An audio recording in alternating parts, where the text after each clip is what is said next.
Welcome to Shelby Stitcher. This is Joan Parker. I was trying to think of the best way to show you how I'm doing this, and I think this is the best I can get. I'm in my sewing room, and this is where my hand HQ16 is back here. That's my quilting machine. It's just an average size. It's not the largest, not the smallest. Over here I have extra pieces of batting that I'm going to make into a piece of Franken batting, if you're familiar with that. What I'm sewing today is the horizontal rows on my White Kite string quilt. Now you can see, I'm going to go in here for a close-up, I have the top 4 rows put together. That is, I have the seams done between those. And if I lift this up, you can see that the rows are attached to each other by the little pieces of thread that I left on the quilt between the blocks as I sewed the horizontal rows together with all the pieces. And you hear my floor squeaks a lot.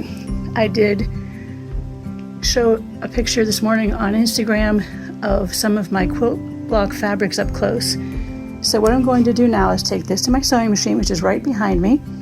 I'm just going to do a quick turn around here so you can see how small my sewing room is, and voila, here's my sewing chair right here behind me. So here's the top of my quilt that's already sewn, pieced together. I have done 3 horizontal seams, so I have 4 rows of blocks together. So how I do this is I have the whole thing on the left beside me. I pick up where I want to flip down my quilt, and it's right here. And I hope this helps explain how the webbing works. You give that a shake. I'm going to line up the first several feet of quilt not front and back, but the seam I had finished in the next seam. I pull my pin cushion forward. I always try to use a magnetic pin cushion because I find it easier just to toss the pin in the general direction of the pin cushion and not have to stab it into something. That's just not laziness. I feel like it saves so much time. I was saying on a former reel that when I would sew when I was growing up, when I lived with my parents, my mother always kept our pins, and I can just picture it. It was an old square Tupperware container. You know, this was in this late 60s, early 70s, and it was that kind of light aqua color. And we would keep our pins in there, and we would keep the lid on it when we weren't using them. But I think every time I sewed, I knocked that off the sewing machine cabinet. We had a machine that was down in a cabinet that you would pull up and put the piece down in the front to keep it from going back in. And those pin drops were not a fun time. Invariably, my dad would find one on the floor, in his carpet, or in his foot, or, you know, just, it was always bad. So that wasn't fun. So I showed previously how I ironed the rows which are on the back of my piece right now to the left. The ones on the front are every vertical seam was ironed to the right, so they nest nicely. So I always do, I have my last pin here, I go to the next block intersection and pin that, and then I come through and gently put a pin in because there's so many seams going every different way. And this whole edge of the quilt, every one of these long horizontal seams is on the bias, and so were all the vertical seams. And as you can see, I'm not being so careful that I can't get this done, but I'm not just pulling it sideways either, because I know that bias could stretch and not go back in place. On these seams there are, let's see, 2, 4, 6, 8, 10. There are at least 10 layers of fabric on both sides of this pin. So when I get to sewing that, I will be very, very gentle.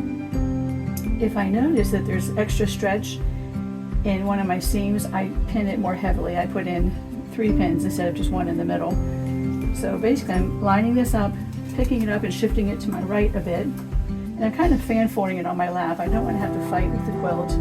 I don't want the weight of it to be dragging the rest of the quilt down as I'm sewing the seam, and I don't want it to get handled a lot. So I do the same thing all the time.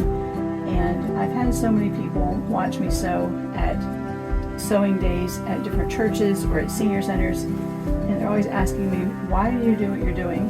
And I have reasons for all these things, and that's why I'm trying to verbalize them so that I can pass them on to new quilters or even quilters that are still looking to learn something.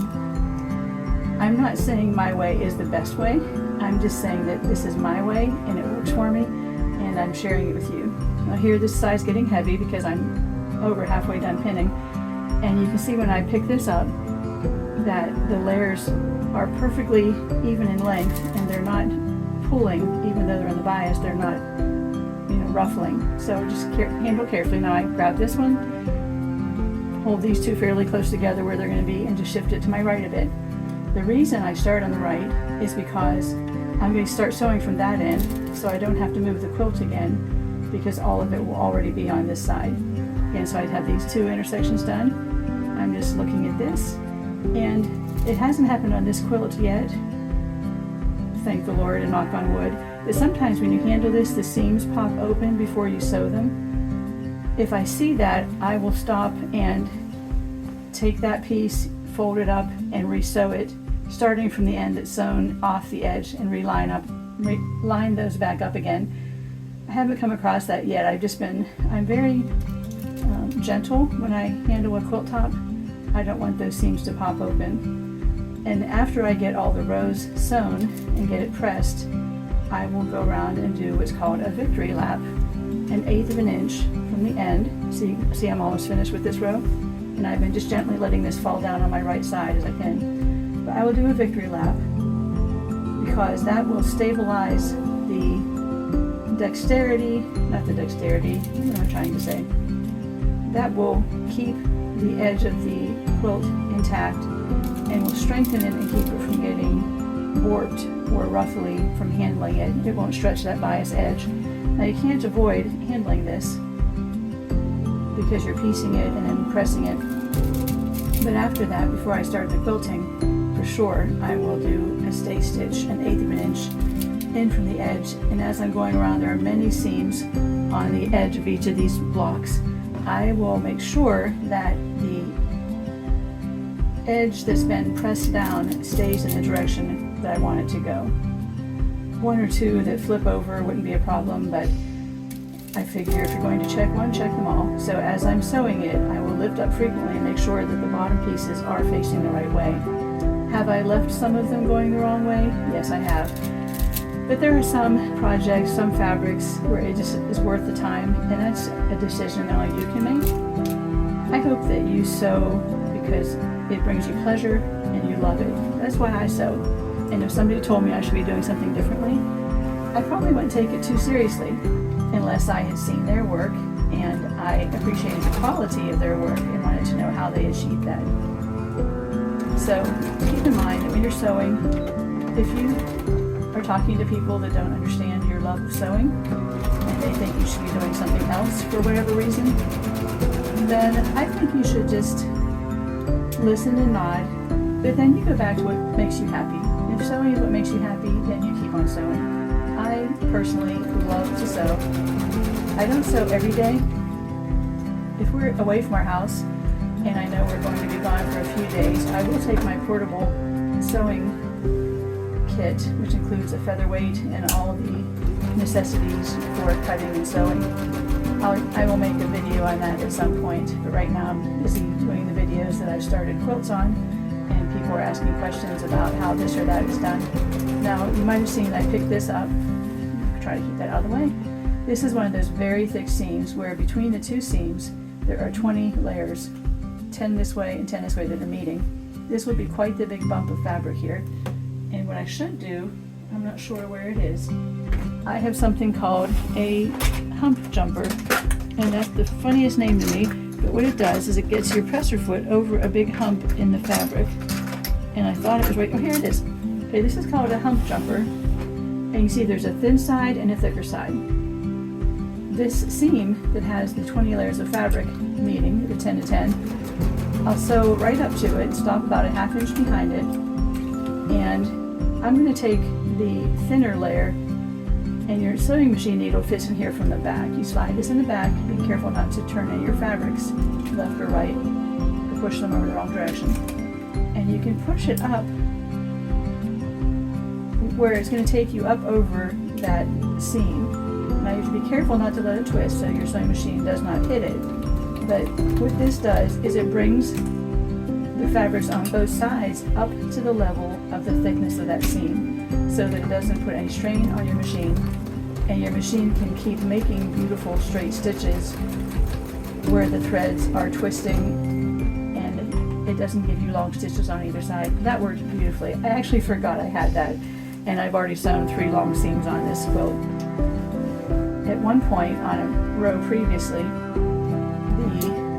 the thickness made it very difficult for the fabric to fit under the presser foot, and I just sewed away because that's what I do. I went slowly, but I found that a lot of the fabric was getting pushed to the left, so my seam was smaller. My seam allowance was smaller than it was anywhere else in the quilt.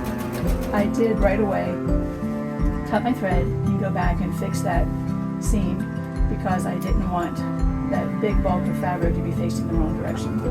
So I just went over the place where there's just regular 2 layers of fabric, so I didn't do anything special there. But here I am coming up on another big lump of fabric again.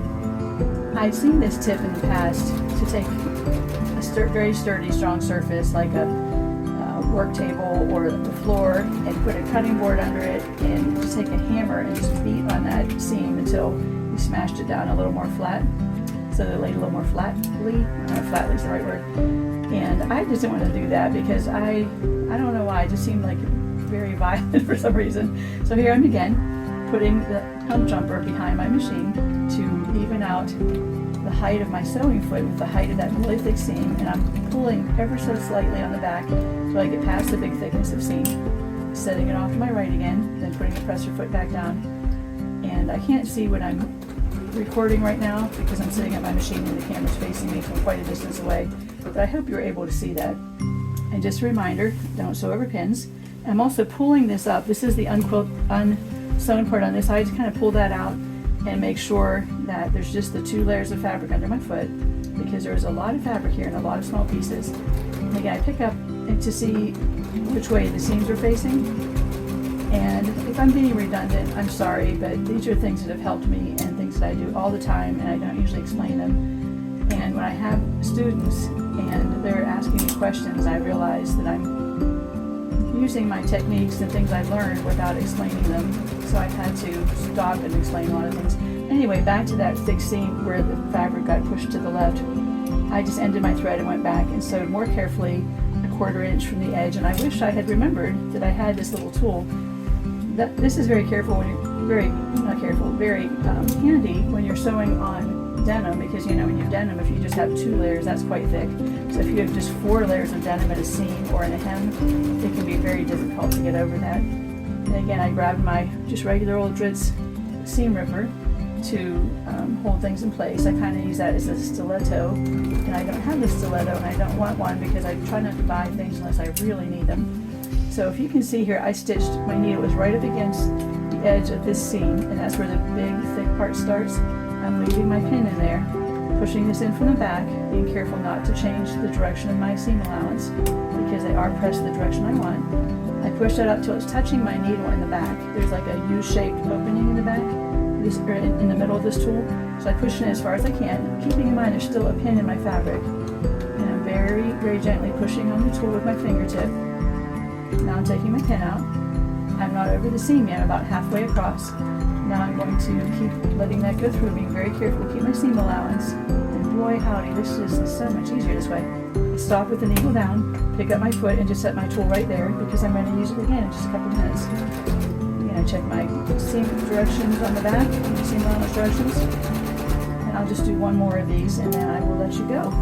I sure appreciate any of you who have been following my channel and watching my videos. I never saw myself doing this, but I had so many people asking me how to do different things that would take more than just a few words or a couple still photos to explain.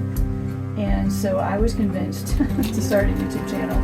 And tech is not my thing. I had a question about my iPad recently, and I asked one of my sons who uses his iPad quite a bit, so I thought he would know how to fix my problem. So I called him and asked him what to do. And he said, "Mom, just ask anybody that knows more about tech than you do."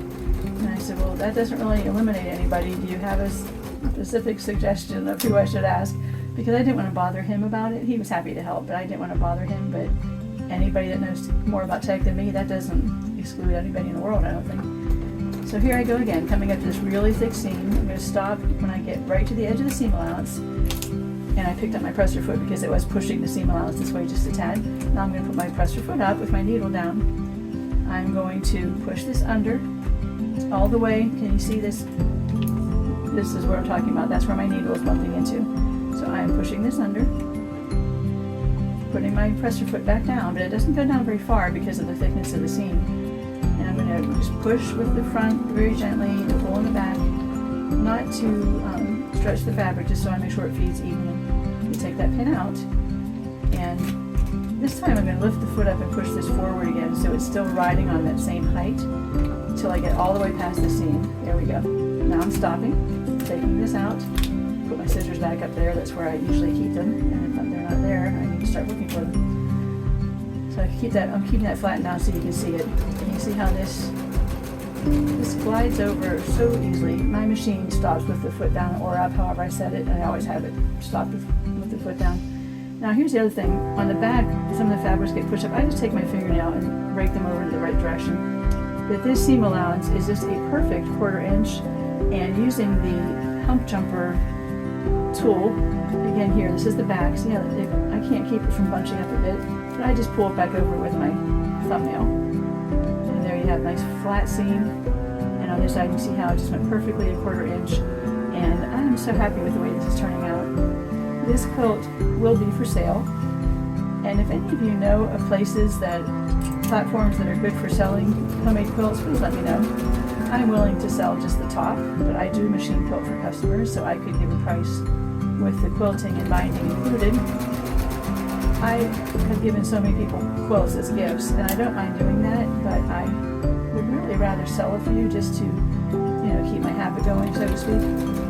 So if you have any suggestions, please leave them in the comments. I had an Etsy account, and I had a problem with my account, and then I wouldn't switch over to their payment options that they were wanting to give, and so they not canceled my account, but they froze my account, and I don't want to deal with all that stuff from Etsy again because I can't talk to a real person. I'm not getting helpful answers whenever I try to ask questions of the powers that be, that is. So anyway, I'm going to stop now and go ahead and get this uploaded.